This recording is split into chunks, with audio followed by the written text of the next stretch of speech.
107.5 WBLS. It's the Deja Vu Show. We're in here live with LL Cool J. What's up, Deja Vu? Rock and Roll Hall of Famer. This brother's been on TV, on movies, Mr. CBS himself. Like, what? That's funny. So now you're here talking about the Rock the Bells Festival. Yeah. Give us all the information on this, and where did the idea come from for you? Well, the place it came from was I just believe that hip-hop culture isn't disposable. Mm-hmm. And I believe that it shouldn't be marginalized. And the treatment that I saw, Paul McCartney and Bruce Springsteen and Mick Jagger and Madonna and those folks get, I felt like hip-hop culture deserves that same type of treatment. Right. And I felt like, presentation is everything. Sometimes, there's a time and place for the greasy brown bag, but there's also a time and place for the silver platter. You know what I'm saying? So nice. I felt like I wanted to deliver and elevate and celebrate these artists this way because they deserve it. Right. You know what I'm saying? And, hip-hop culture changed my life. It changed not just for the artists, but think about the periphery. Think about all the people, the jocks, the DJs, but even beyond that, it cameras, changed the social. entire culture. It changed the entire culture. So why aren't we celebrating and elevating these artists the way we should? Mm-hmm. And I felt like it was becoming commoditized. You can't tell me, that the Beatles are super important and then tell me that this guy's only valuable if he has a song on the Billboard charts this week. Talk about it. It doesn't work that way. But I wonder, is it our culture that kind of feels like we're disposable sometimes? I mean, do we not show the love? Well, yes, it's training, but it's software programming, right? Like at the end of the day, somebody has to have some set example and be a leader. Right. Like, so it's not that sometimes people just don't know any better. Okay. Hip hop is still a very young genre. So for a lot of us, we felt like, this is a young genre.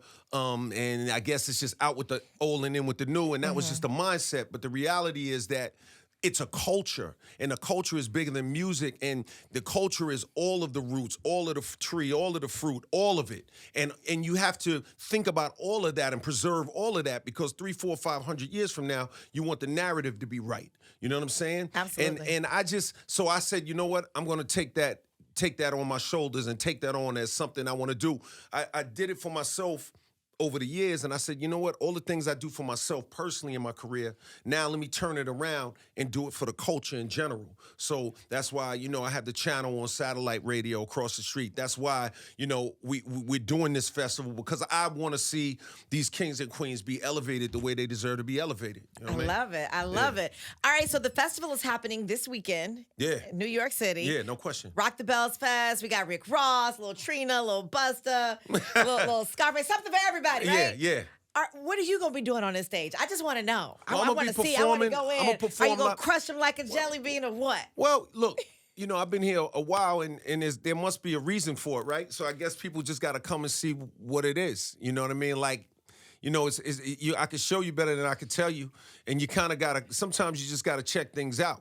Like maybe you only know me from, hosting and you see me do that, or maybe you only know me from, acting, or oh my aunt loves your show, or my grandma, like but there is a segment of society that only knows that, and then they're like, LL Cool J does XYZ.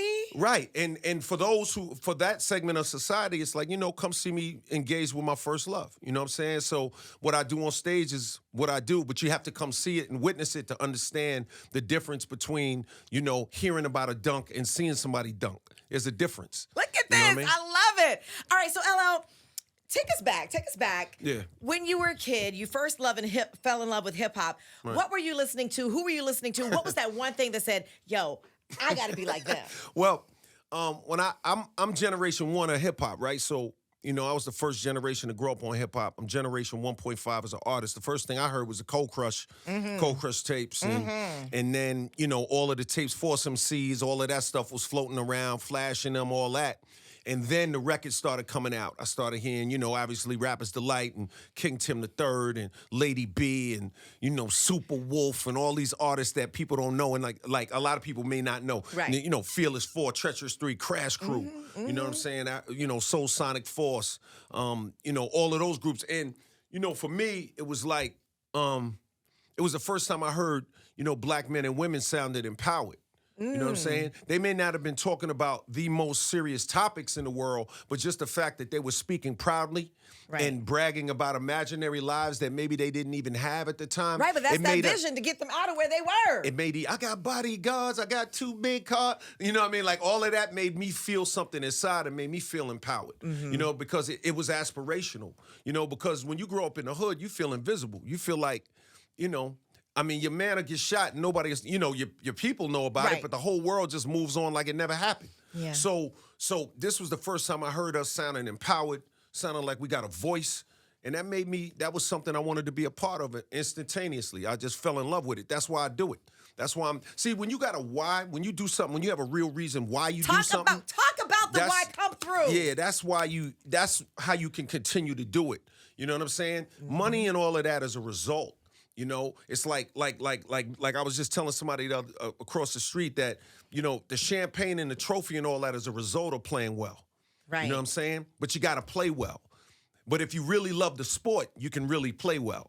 So it's like in life, but you got to have a why. You got to have passion, right? So why do you do the things you do?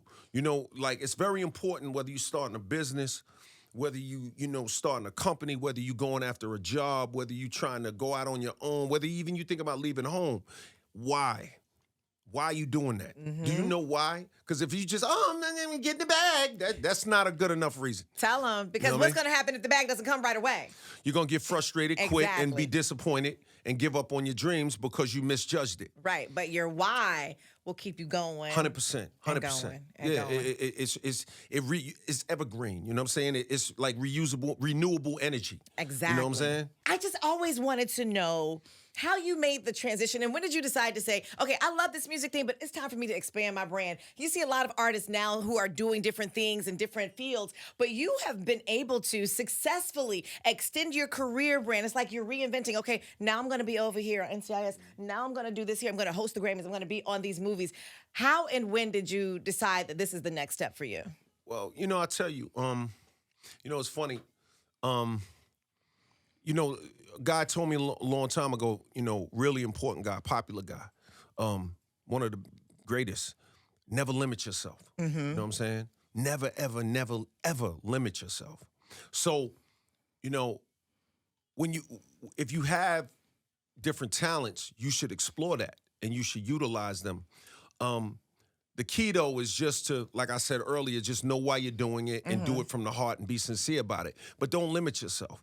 And, you know, my grandmother used to always tell me that, you know, a smart rabbit got more than one hole. You know what I'm saying? To hide, to get in. You know what I mean? Right. You know, and it's like my dreams. I didn't want to limit myself. I wanted to do different things and try different things because we're on earth to maximize our potential.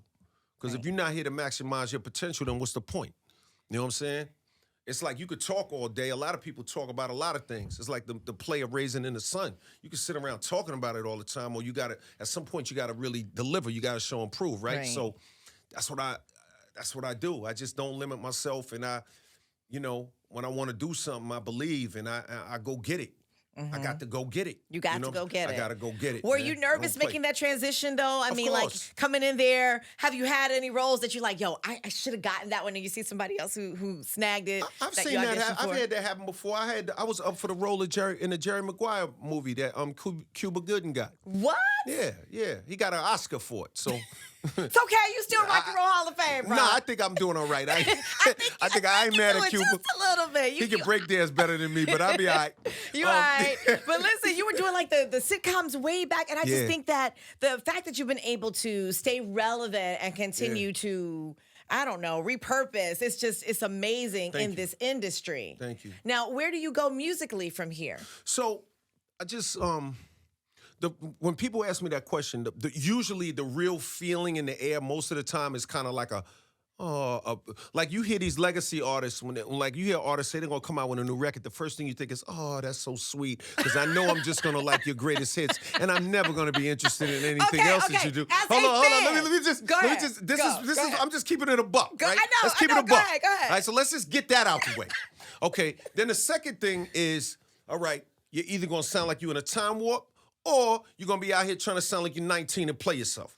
Okay, so which one of them is it going to be, right? So now we in that zone, Now right? we in the zone. Okay, not gonna be none of that. Okay. I just did a joint. I did an album with Q-Tip. I just finished it. He executive produced it, and people are gonna have to hear it. And when they hear it, then you'll tell me what you think. But I'll tell you this. I never I always try to do something new, and I always try to push the envelope, and I always try to take things to another level, creatively and from my spirit and in terms of what I'm talking about. So, we'll see how people react when the record comes. It's coming, and the record, you guys will hear it, and you'll see if you want to play it, and people will listen, and Twitter will do their thing, and we'll all find out what it is. I mean, because it's a different game now. We're going to find. It's not going to be under the radar. That's for sure. They're going to speak some stuff.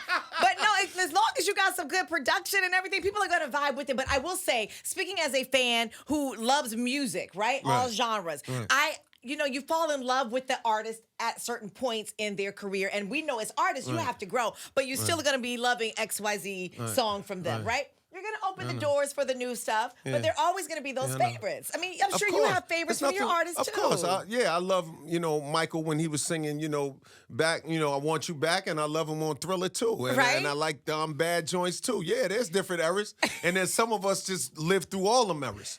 And, I believe that, not unlike Mike, you know what I'm saying? I believe that, I think I can give people something that is meaningful now. I think I can make a meaningful contribution. I don't think it has to be your standard run-of-the-mill C- veteran artist album that everybody's usually expecting.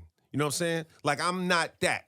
I know that's probably how it's usually written. That's how the narrative is usually written, but I think people will be hopefully pleasantly surprised. We're going to see. We're going to see. We're going to see. Now, when can we expect this new music? It'll be towards the end of this year, next year, towards the end of this year.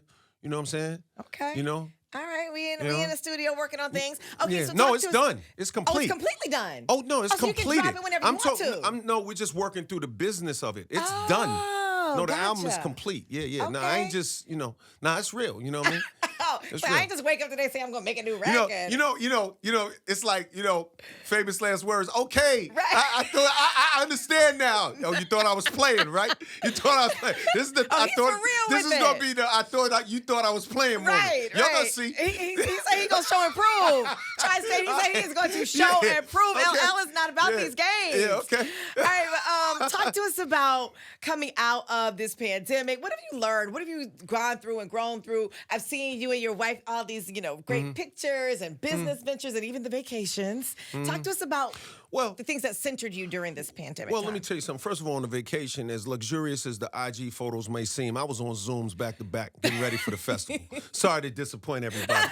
But no, we saw you all pictured up with Magic and Cookie and Tina and all that. I know everybody thought I had like hot candle wax being poured on my chest as I bounced off the Grecian waters. Exactly. Look, we were like, how can we be invited to that party? Yeah, you know what I mean? But I was on back to back. I had a great time with Magic and Cookie. Magic's my mentor, it's my big bro. Had a great time with them. But I was working. I was working a lot, and handling Rock the Bells and all the things we do. Now, in terms of the pandemic, I mean, you just learn that faith is important. You know what I'm saying? You got to remember to, believing in God is important. You got to remember to, for me, you realize that human beings are important. Yes. You know what I'm saying? Like like even in business, when you put resources before human beings, it's usually detrimental to your company. You know what I'm saying? If you're trying to build something big, if you're trying to build something great, even if you're in the street, if I got a crew, like if I don't take care of them and if I put money before my crew is going to be all twisted and morale's going to be, because they got to be, you got to take care of people at least. And if they got a problem, they got to be, they can come to you too, because you're not a mind reader. But at the same time, you want to take care of people. So the pandemic taught me to just what people were going through. Like one of the things I did during the pandemic, and this even honestly influenced my album a lot, is that I would put my mask on, put the shades on. I went all over to all the projects in New York City. That's right. You were You know popping what up I'm in saying? different places. Yeah, I went to all the I was like everywhere. I was like 40, That was Baisley. such I was a in, cool thing. I was in red. I was everywhere. Like you name pink houses. What made you do that? Because I just wanted to see what was going on in the world, and just, you know, you get in a bubble. Yeah. You could just be in a bubble. Literally You know what I'm in that saying? bubble. Literally in a bubble. You know what I'm saying? So I wanted to see what was going on in the world. And that may not sound like a big deal to somebody who does it every day, but when you've been doing what I've been doing and you've been going for a long time, you know, coming home, that's a big part of it. And just remembering, you know, what your people are going through. Like, how can you speak to people if you don't understand what they're going through? Say it. You know what I'm saying? Like, and you know, and hip hop culture, quite frankly, even though there's a lot of money flowing and all of that, was never really about that. Like, I'm not saying we don't want to get money. We always want to get money. I mean, when I was growing up, I was with all the hustlers all over New York City. I was with every prominent hustler you could imagine. I saw you in a Trust me.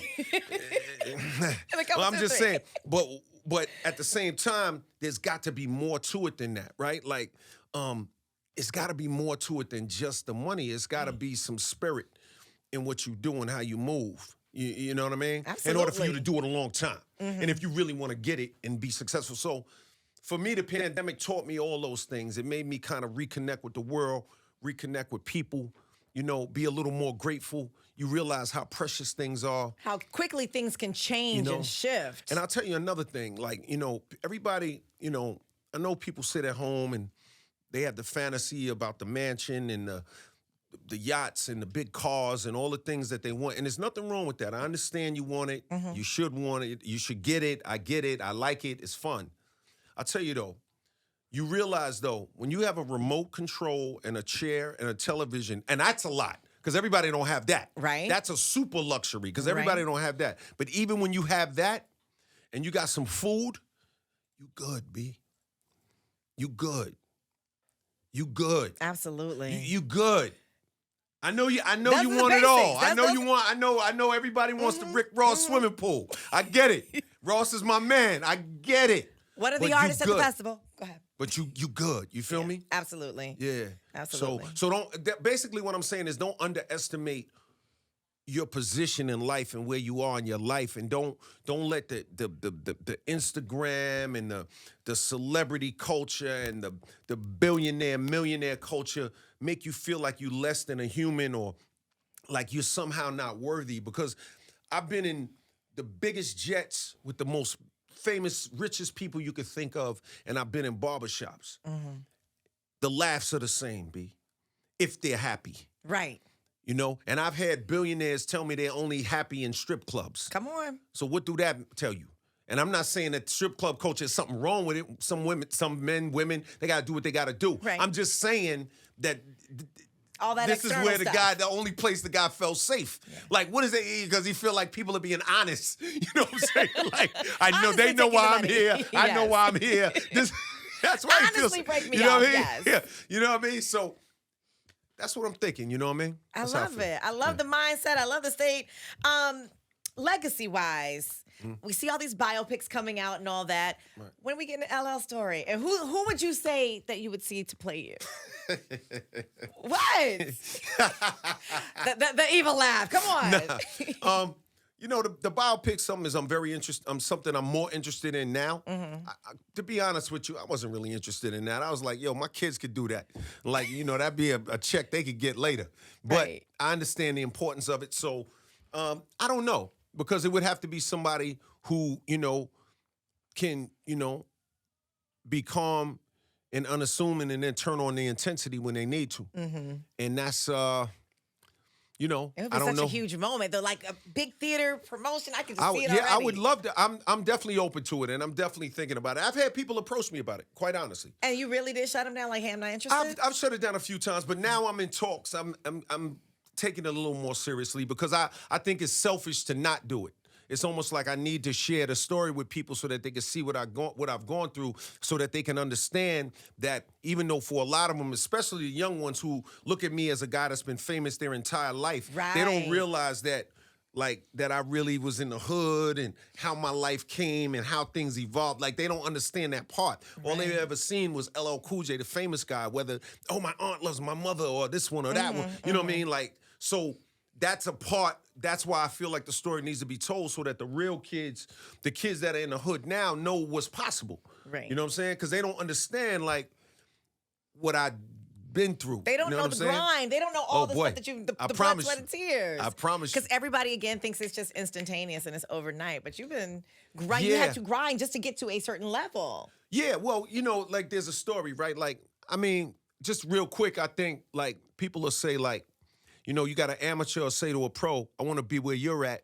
And the pro will say, okay, well, you're going to have to sacrifice. There's going to be some blood, some sweat, some tears. You're going to have to be get comfortable being uncomfortable. And then the amateur says, well, that's easy for you to say you're a pro. See, people want it. You know what I'm saying? But they don't like the pain. That's You know the, what I'm saying? That's the point They- right there. Some are with it. Some Some? are a glutton for punishment, but they just got the wrong plan. Right. You know what I mean? Like, so you got to figure out where you at. You know what I mean? And then you got to make adjustments. You dig?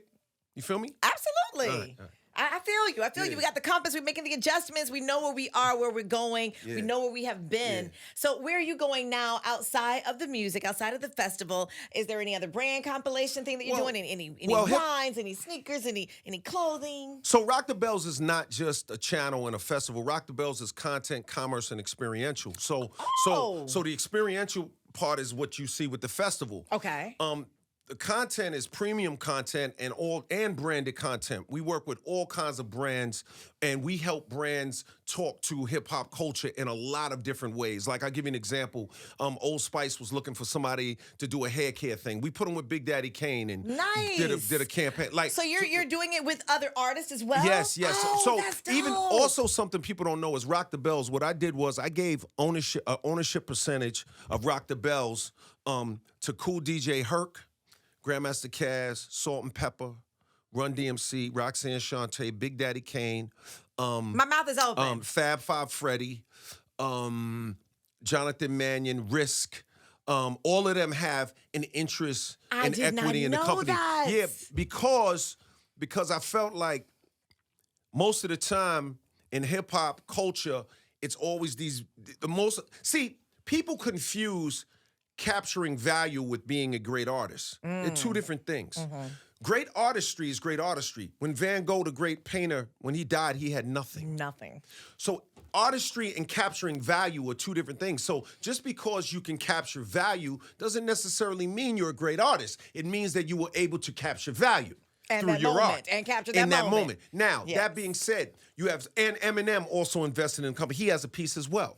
Nice. So you have these artists who some of them, obviously Run DMC or an M, they were able to capture value, Salt and Pepper. Then you have others who maybe weren't able to capture as much value. Right. So you know what? One day we're gonna build this thing huge. We'll sell a small percentage of this. We'll keep control, but you'll get a big check because you never got to be rewarded by hip hop culture with a. That's what I'm saying, because they paved the way, They but they're paved not the able way. to see, because the money comes so easy now for these artists, but they laid the foundation. There you go. And they were not able to capitalize. It was not There as you go. mainstream. I love that. There you go. So Rock the Bells, when we say we're the champions of hip hop and we're the only brand owned by the culture, that's what I'm talking Come about. through. Like, so it's content and it's commerce. So on the commerce side, we have licensing, right? So in our licensing, in Rock the Bells, like you go in a let's say a Target, you'll see a LL Cool J shirt, or may see a Kane shirt, or Right. you'll go in Walmart and you'll see our toys are coming out where we have black dolls and like hip hop culture based dolls. Like everything that we're doing is we're at every place that hip hop touches the people. Right? Yeah. Rock the Bells is everywhere that hip hop touches the people, and we're lifting up the culture. So my job in the commerce area is to facilitate all of these licenses, to partner with all of the great people to make sure that all of these licenses, all of these images and likenesses are lifted up and elevated the right way. You feel me? That and is you see what I'm saying? amazing. So that's what Rock the Bells is. Rock the Bells is not just a channel and I don't think I knew that it was all of that. I know, because it's only because How come we aren't hearing more about that because other stuff? to be honest, I just don't talk about that part of it a lot because I like to I don't like announcements. I like to make announcements with action. Gotcha. Right? So, you have somebody, I'm doing this, I'm doing that. It's like, oh, God, here we go again. All right, yeah, right. Nice watch. You know what I mean? Is that ice? You know what I mean? You know what I mean? But in reality, that's why. So, but yeah, Rock the Bells is a real thing. We got a great team. The team is unbelievable. Our president, James Cuthbert came over. He was at General Mills and Kellogg's. My partner who I founded it with, his name is Jeff Yang. He's, he's been a VC for 37 years. And why am I telling you that? Because I'm telling you that because it's important for our community to know that we have to be able to partner with certain people. I'm the majority owner. Before anybody asks any questions, I'm saying you have to be able to partner with people in order to grow your brand and grow your business. And so Rock the Bells, that's what we're doing. And again, it's not about LL, it's about us. It's about our culture and our community. That's why I'm doing the festival. That's why I'm doing the things I'm doing. Like did we talk about the Trill Mill Food Court? No. So at the Rock the Bells Festival, Bun B came up with this idea to curate a Trill Mill hip hop food court. So at our food court, you're gonna have Nas's Sweet Chick.